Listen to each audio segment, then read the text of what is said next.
Leo and the sharing companies. Leo was a curious child. He loved to watch his piggy bank grow, but he wondered, how can my money grow even faster?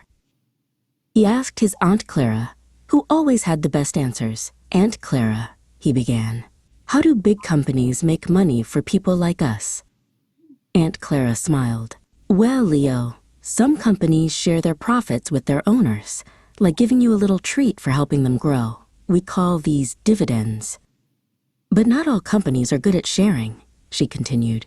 The first secret is to find companies that share their treats regularly, year after year, like a steady stream, not just a tiny drip now and then.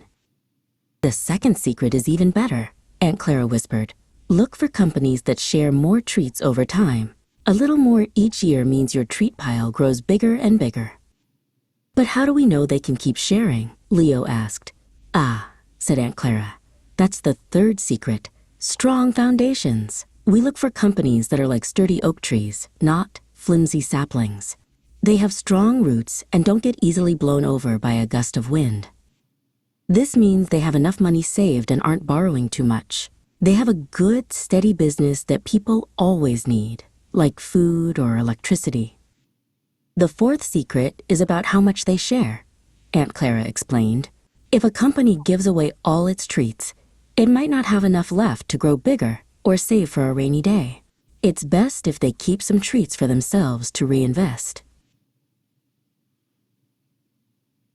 So to pick the best sharing companies, Aunt Clara summarized, look for those that share regularly, share more over time, have strong roots, and don't share too much.